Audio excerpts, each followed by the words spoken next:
Assalamualaikum warahmatullahi wabarakatuh. Saya Karis Muhammad Hidir. Saya berasal dari Institut Seni Budaya Indonesia Bandung atau ISBI. Saya berasal dari jurusan Prodi Angklung dan Musik Bambu. Nah, kebetulan di samping saya ini ada kakak tingkat saya yang berasal di jurusan yang sama, yaitu Angklung dan Musik Bambu. Nah, di sini karena saya mengangkat suatu judul untuk mata kuliah etnomusikologi yang berjudul Inovasi Kolotok di Daerah Ciamis. Kemudian beliau pun memang asli orang Ciamis. Saya akan mengulik tentang beberapa informasi yang AA ini punya. Mungkin dilihat dari riwayatnya, seperti kemarin dia sudah tugas akhir membawakan suatu instrumen yang berasal dari daerahnya, yaitu kolotok, dan dia sudah menginovasikan kolotok yang di daerahnya dengan keilmuan yang sudah dia dapat di ISBI Bandung. Oke, bisa diperkenalkan, kan? Baik, terima kasih Karis. Perkenalkan, nama saya Farhan Setiawan. Saya mahasiswa jurusan musik Prodi Angklung Musik Bambu. Nah, kemarin alhamdulillah udah tugas akhir, dan benar kata Karis sudah mengimplementasikan kolotok ke dalam tugas akhir saya dan menginovasikan kolotok batok ke kolotok bambu. Seperti itu. Nah, jadi teman-teman dan lainnya, saya di sini akan mencari informasi atau mengulik informasi yang ada pada kakak tingkat saya, karena dia berinovasi kolotok yang pada awalnya berbahan dasar dari batok kelapa dan diinovasikan berbahan dasar awi atau kayu dari bambu gitu. Nah, di sini mungkin saya memiliki beberapa pertanyaan-pertanyaan yang akan saya tanyakan kepada narasumber, yang mungkin saya akan juga mengulik beberapa informasi-informasi penting. Oke, di sini saya akan langsung saja membacakan pertanyaan pertama yang akan saya tanyakan kepada kakak tingkat saya. Oke. Nah, bagaimana sih caranya menginovasikan kolotok? Baik, saya akan jawab Iris. Bagaimana cara menginovasikan kolotok ini? Nah, awal mula saya menginovasikan kolotok ini itu dari organologi 4. Nah, itu kan organologi 4 itu capaiannya bagaimana bisa menginovasikan sebuah alat yang tadinya mungkin diinovasikan secara bentuk, terus nada, dan sebagainya. Nah, itu menjadi trigger saya untuk menciptakan sebuah inovasi kolotok batok ke kolotok bambu. Itu awal mulanya. Dan itu kebetulan kolotok batok ini sudah ada di Ciamis, kan? Caris juga sudah ke sana ya? Sudah ke sana. Ya. Sudah tahu bagaimana cara pembuatannya, terus awal mulanya bagaimana, dari bentuknya, dari bahannya, ya, terus cara organologinya ya. Nah, itu udah ada, udah cari. Nah, udah tahu kan? Nah, sekarang mungkin lebih ke kolotok bambunya ya, bagaimana menginovasikannya. Awal mulanya kan si kolotok batok ini dipakai untuk masyarakat agraris pesawahan yang notabene menggunakan munding atau sapi untuk mencirikan bahwa itu teh munding atau sapi saya gitu ya. Nah, dari segi organologinya saya menginovasikannya secara bentuk, bahan, serta warna suara yang berbeda. Yang pertama mungkin dari segi kolotok batoknya dulu ya, agar lebih jelas bagaimana penginovasiannya dari kolotok batok ke kolotok bambu. Nah, kolotok batok tuh dari segi bentuk kayak gini. Dia tuh agak sedikit bulat, tapi bulatnya setengah ya. Nah, terus di dalamnya ada sebuah bebandul, gitu ya. Bebandul yang terbuat dari bambu juga gitu. Nah, secara tekstur ini cukup keras kan, batok ini kan keras, bagaimana mengeluarkan warna suara yang cukup keras juga gitu kayak gini. Tuh, keras kan? Nah ini dari sinilah saya terinovasi untuk menginovasikannya. Bagaimana sih kalau terbuat dari bambu, warna suaranya apakah beda, dari bentuknya apakah beda? Nah di sini saya sudah ada Riz. Di sini adalah perbedaan kelotok batok sama kelotok bambu. Dari perbedaan bentuknya saja sudah berbeda kan? Ya, betul. Dari bentuknya, dari bahannya juga berbeda. Nah, saya akan bahas dulu dari bahannya dulu. Dari bahannya, ya kelotok bambu ini memang terinspirasi dari kelotok batok. Nah, cuma yang dari sini teh terbuat dari bambu. Saya memakai bambu awi surat. Kalau pada umumnya tuh awi atar. Nah, sebelumnya bukan dari awi surat dulu. Ketika saya mengeksplorasi si kelotok bambu ini dari awi bulung, yang pertama dari awi hidung, bambu hidung gitu. Nah, terciptalah dan terbentuklah dari awi surat ini. Karena kenapa? Dari awi ulung, awi hidung, bambu hidung itu ternyata diameternya itu tidak sesuai yang diinginkan. Terus yang kedua, si ketebalan si bambunya tuh cukup tebal, terlalu tebal. Kalau awi surat atau awi atar ini tipis ketebalannya. Ini saya temukan di Selawi ketika saya PKP. Nah, ada keuntungannya juga gitu ketika PKP atau KKN di suatu daerah dan bisa bekerja sama dengan masyarakatnya gitu. Oke. Nah, ini terbuat dari awi surat atau bambu atar. Nah, terciptanya ini saya menginformasikan dari kelotok batok. Dari segi bentuk ini berbeda, tapi dari segi babandul di dalamnya sama. Cuma bahannya berbeda. Dari batok mah dari bambu. Kalau babandul di sini mah atau kayak lonceng gitu ya. Di sini mah menggunakan kayu dowel. Kayu yang dimana biasanya digunakan untuk pagar. Nah, kayak gitu. Kayak dowel. Nah, dilapisi dengan karet ban supaya mengeluarkan suara yang timbre atau warna suaranya yang diinginkan oleh sang pencipta. Mungkin dan juga menghilangkan cepatnya rusak dari kayu mungkin menghambatnya kerusakan. Tuh, betul. Nah, terus kalau secara diteliti ternyata bambu tuh mengeluarkan suaranya dari ini. Kalau di Sundanya hinisna di luarna. Karena kalau Caris bisa lihat gambang, angklung itu pasti mengeluarkan suaranya di takona itu tina. Tapi umum di dalamnya mah agak susah gitu. Nah, kenapa menggunakan karet? Nah, agar bisa mengeluarkan suaranya. Itu kan perbedaannya tuh ada dulu. Inovasinya bagaimana caranya ya. Itu yang pertama. Untuk dari segi bahan dan bentuk. Nah, dari segi tuning, Riz. Nah, penuningan atau menggunakan sehingga menghasilkan suara dan warna nada yang berbeda. Nih, boleh cari bandingkan. Ini kotak ya. Ini kotak bambu. Nah, warna suaranya itu berbeda. Ini mah agak tinggi ya, agak keras gitu. Ini smooth ya. Nah, tapi di sini saya menggunakan cara tuningan seperti sistem tabung. Bagaimana semakin tabung itu panjang dan besar, semakin rendah suaranya. Tapi semakin tinggi si tabungnya, semakin tinggi juga nadanya. Nah, di sini ada dua perbandingan. Ini agak panjang, ini agak ini. Nah, tuh agak perbedaannya. Perbedaannya ada ya. Nah, terus ada Riz ketika nuningannya kayak gini.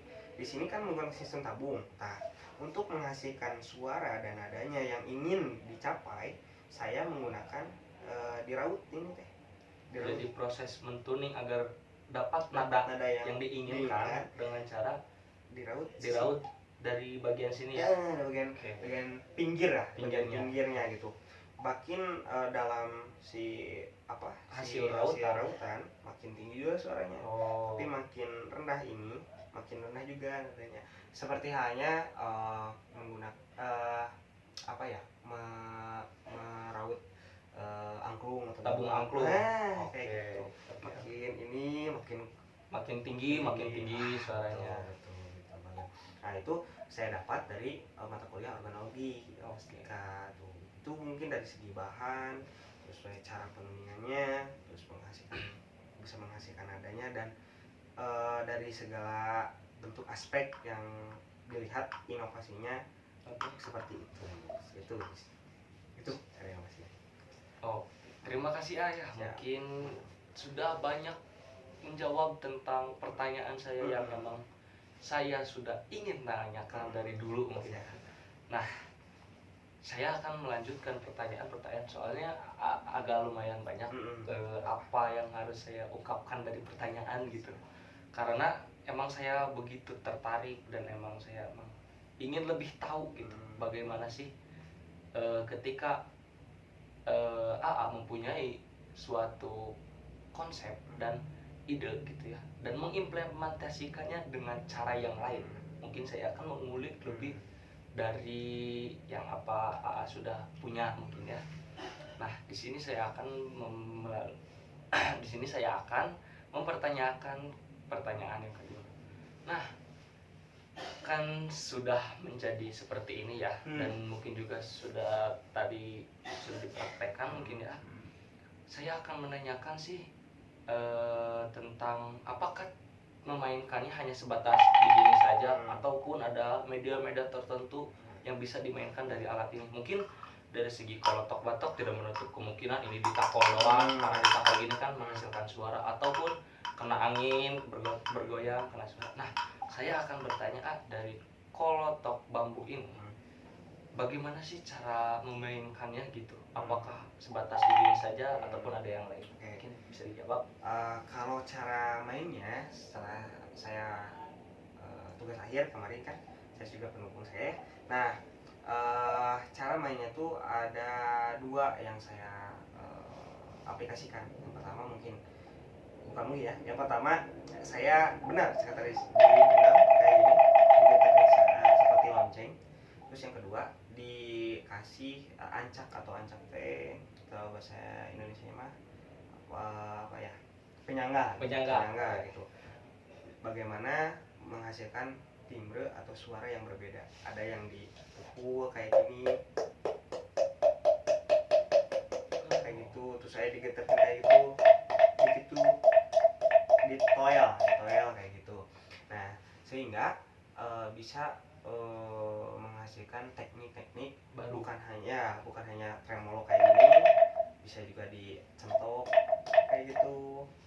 Itu mungkin teknik cara permainannya ketika saya sedang ujian waktu itu gitu. Berarti pengaplikasian dari AA mungkin seperti bisa saya simpulkan ya, yang tadi mungkin pengaplikasiannya seperti bermain angklung. Kalau angklung kan ada yang digetar, ini mungkin pengaplikasian seperti angklung, terus tremolo, dan juga ada yang dicentok karena ada punya penyangga mungkin begini, seperti dicentok.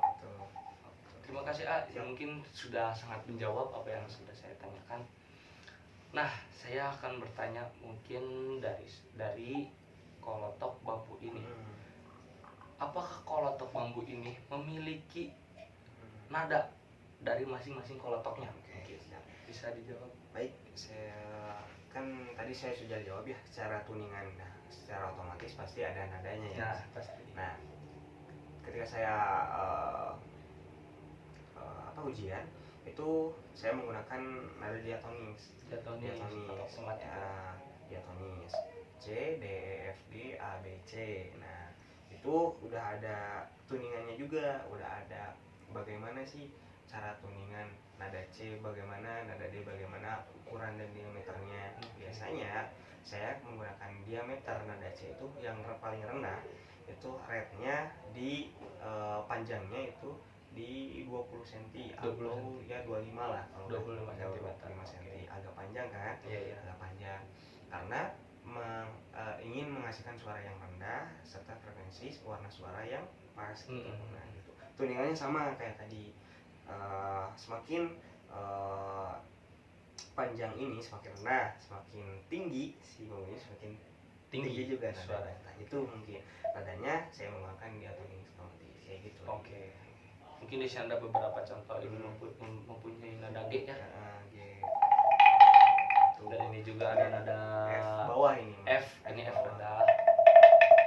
Oke, mungkin sudah cukup menjawab pertanyaan. Nah, saya akan melanjutkan pertanyaan saya. Setelah kolotok itu bernada, bagaimana cara mengimplementasikan menjadi sebuah komposisi musik? Baik. Untuk mengimplementasikan bagaimana menjadi sebuah komposisi musik agak panjang gitu ya, Riz. Karena melihat teori yang saya pakai ketika saya ujian itu menggunakan tekstual dan kontekstual. Bagaimana mengimplementasikan ranah atau masyarakat agraris, kebiasaan masyarakat agraris ke dalam sebuah seni pertunjukan secara tekstual dalam artian secara musikal. Oke. Nah, awal mulanya itu saya melihat terjun langsung gitu, Riz. Bagaimana sih ekosistem atau gambaran di mana kebiasaan masyarakat agraris pesawahan di Ciamis. Misal kalau salah satu contohnya ketika warga-warga berangkat pagi, nah, ada suara-suara burung atau suara-suara sapi kerbau yang dibawa di teng-teng dengan suara batok kelapa, batok-batok. Nah itu dari unsur musikalnya ada ketika sapi atau kerbau itu berjalan. Nah suara tremolo yang terdengar, suara dinamika dan frekuensi yang berbeda itu menjadi trigger saya untuk menciptakan sebuah komposisi musik.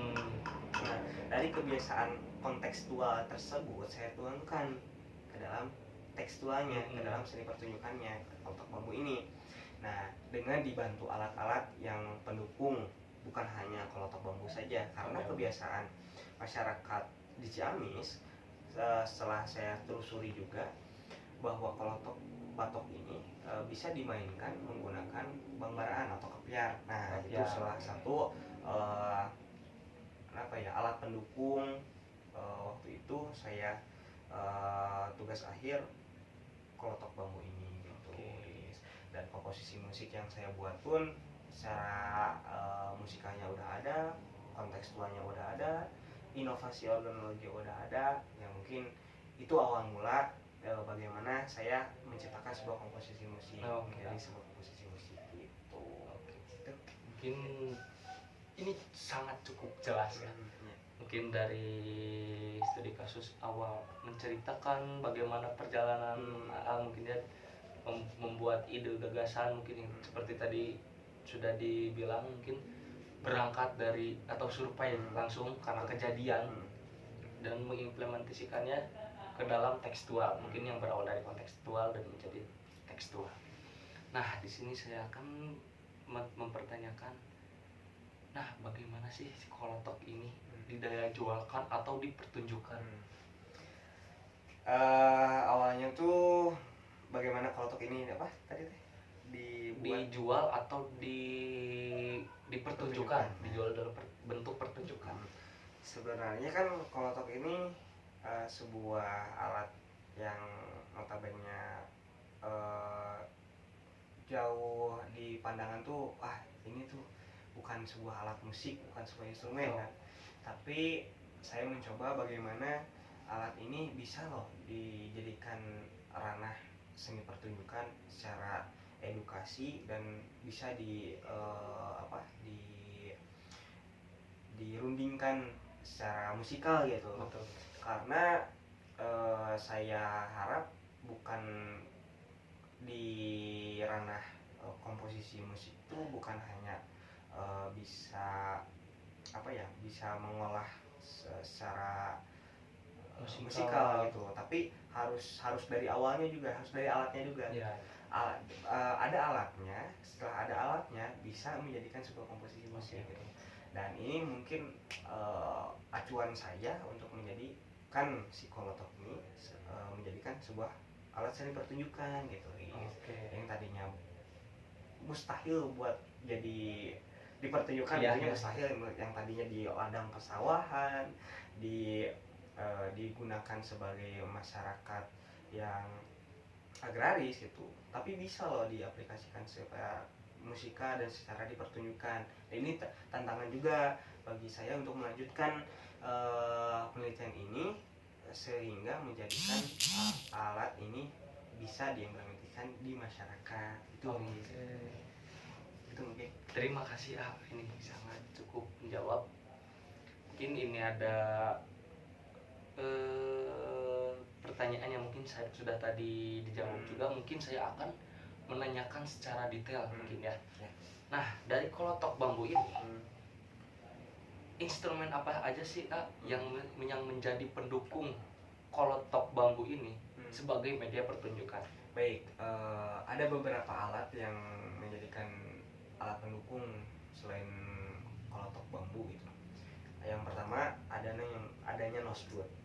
Yang kedua adanya bangbaraan tadi yang saya sudah atau kopiar. Yang ketiga adanya baslodong, dan yang keempat adanya kolotok batok juga. Nah, ini ada alasannya saya menggunakan keempat alat pendukung ini. Berarti kaitannya sangat erat. Betul. Yang pertama nosebud. Itu saya pengaplikasiannya dari yang tadi saya sebutkan secara kontekstual, yang dimana ranah-ranah agraris itu biasanya kan di pesawahan tuh ada nuansa burung-burung yang berkicau, burung-burung yang berkicau, terus suara-suara yang alam yang begitu syahdu ketika pagi hari atau sore hari di ladang gitu, itu menggunakan nosebud. Dan juga di Ciamis itu ada ketika pemanggilan sapi atau kerbau biasanya menggunakan siulan gitu, kayak gitu. Itu biasanya si kerbau atau sapi itu mengenal gitu suara siulan pemiliknya gitu. Jadi langsung berjumpa dengan pemiliknya gitu, langsung menghampiri pemiliknya gitu. Itu alasan menggunakan nosebud. Nah, itu terus yang kedua bangbaraan atau kopiar biasanya digunakan waktu di Ciamis tuh ketika mengembala atau ketika pergi sawah, biasanya anak kecil tuh sambil mukul-mukul wilahan bambu gitu. Gitu kan, bangbaraan tuh ada suaranya pang gitu. Sambil diiringi sama mundi gitu, pang.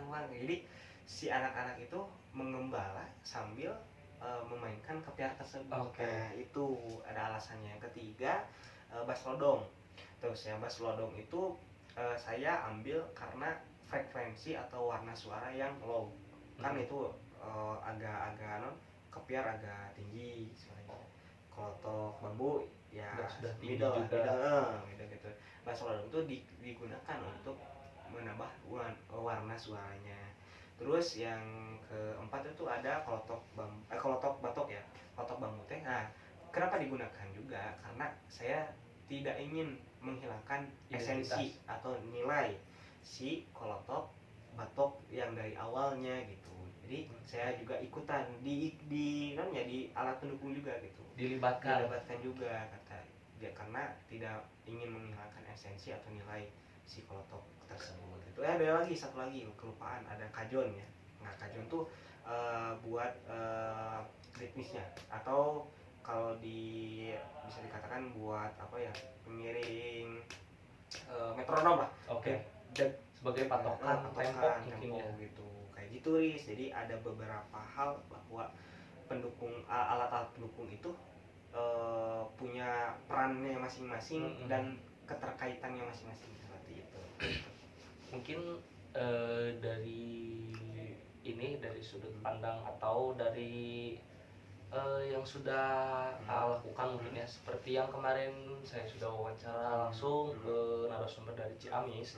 Ternyata kolotok batok pun tidak hanya di mix oleh beberapa instrumen yang sudah tadi sebut. Ternyata kolotok batok ataupun mungkin kolotok bambu juga bisa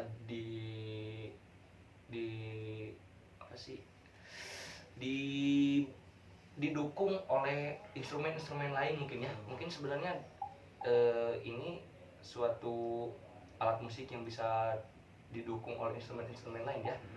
Berarti tidak hanya berpatok kepada instrumen yang sudah sebutkan tadi, berarti ya instrumen-instrumen yang lain pun bisa masuk. Bisa masuk. Oke, terima kasih A. Nah, mungkin ada pertanyaan terakhir A. Mungkin saya akan mempertanyakan tentang pertunjukan di tugas akhir kemarin ya. Apakah sulit atau susah membuat garapan pertunjukan dari kolotok bambu ini dan ataupun kolotok batok ini gitu ya? Sulit atau enggaknya tuh tergantung kitanya gitu. Tapi kalau yang kemarin saya rasakan ya memang sebuah inovasi baru kan, otomatis ada tantangan baru juga. Dari segi komposisi musiknya, struktur musiknya, garapannya seperti apa. Itu awalnya saya juga bingung gitu. Ini mau diapain nih garapan ini gitu. Ini kolotok bisa dimainkan berapa orang nih? Bagaimana nih gitu. Dari proses-proses yang pertama saya lalui gitu, dari embrio, terus kolokium, studio visit 1, studio visit 2, itu satu step by step tuh menambah wawasan gitu. Dari yang tadinya mungkin hanya sebatas menggunakan ide musikal atau teknik-teknik yang belum terbaca arahnya gitu, dalam artian ini teh belum kebaca tuh arahnya mau kemana gitu.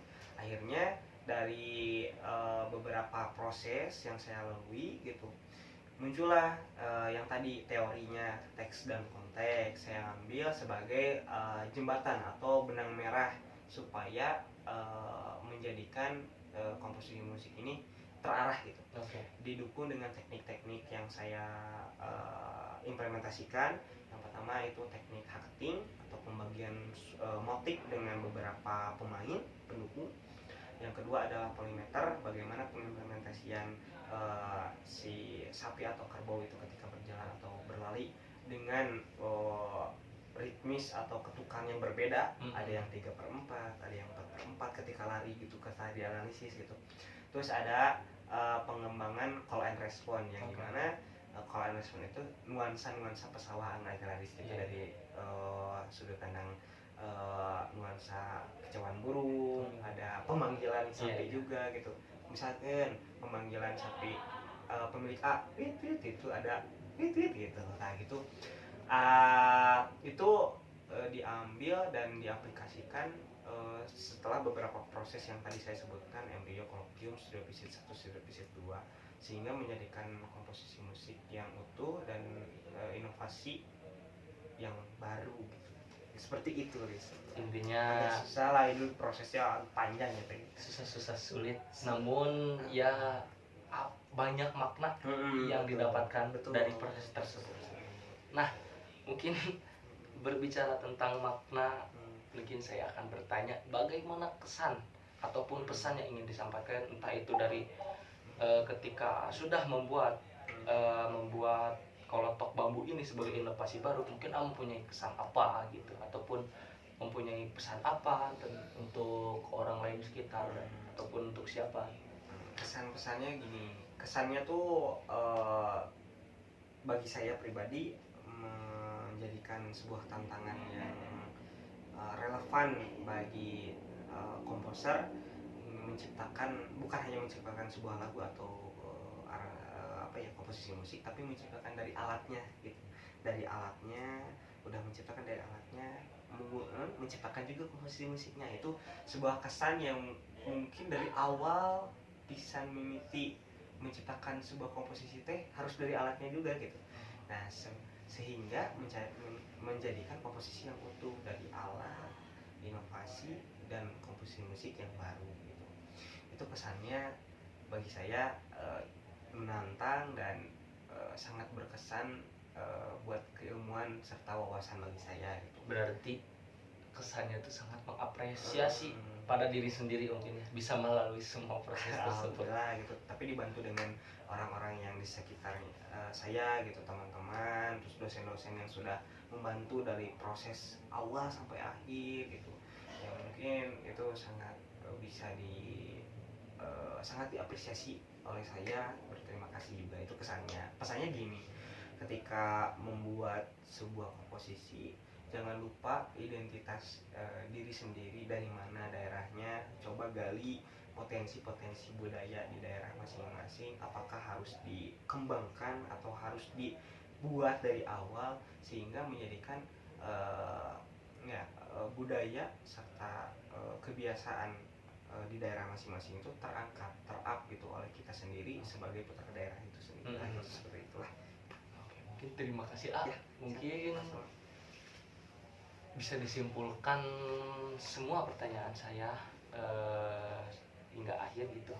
Ternyata memang melalui banyak proses yang sangat, ya pada intinya mungkin ada di masa sulit, ada di masa mungkin senang juga gitu, bisa membuat suatu penemuan baru atau inovasi baru, walaupun mungkin titik acuannya sudah ada mungkin dari kolotok batok ini sehingga menjadi kolotok bambu. Namun saya pribadi sendiri yang mungkin ikut mendukung dari proses tugas akhir ataupun saya melihat secara langsung entah itu sedang memperbaiki alat ini, mungkin saya melihatnya seperti wah, mungkin ada rasa kebanggaan untuk diri sendiri ya. Oke, mungkin sekian saja dari saya. Mungkin bila mana saya mungkin ada tata bahasa yang kurang mengenakan, mohon dimaklumkan, mohon dimaafkan. Mungkin terima kasih untuk beberapa ilmu yang sudah saya tanyakan ataupun beberapa pertanyaan yang mungkin saya, walaupun saya mengikuti tugas akhir dalam proses A, tetapi tetap saja dari dalam pribadi saya memiliki beberapa pertanyaan yang mungkin akan harus diungkapkan mungkin ya. Mungkin terima kasih lah sudah menjawab semua pertanyaan yang sudah saya tanyakan dari dulu. Mungkin sekian dari saya, Kades Muhammad Khidir dan Farhan Setiawan. Ya semoga saja mungkin prodi kita lebih mengembangkan atau lebih mengedukasikan beberapa instrumen-instrumen yang ada atau instrumen-instrumen penemuan baru yang baru gitu diedukasikan kepada masyarakat luas. Mungkin dari video ini yang mungkin saya akan upload di channel saya pribadi, channel YouTube, mungkin sebagai edukasi untuk beberapa orang yang menonton video saya. Terima kasih mungkin dari saya pribadi, dari Farhan. Mohon maaf bila kami berdua memiliki bahasa yang kurang mengenakan ataupun bahasa dari daerah sendiri ya. Mungkin nanti bisa mentranslatekan sendiri. Terima kasih dari saya pribadi. Oke, teman-teman, mungkin sekian dari wawancara saya terkait kolotok bambu yang saya analisa dari judul saya, Inovasi Kolotok di Daerah Ciamis. Mungkin sekian saja dari saya. Wassalamualaikum warahmatullahi wabarakatuh. Mungkin aja mana-mana. Ya barangkali ya tatu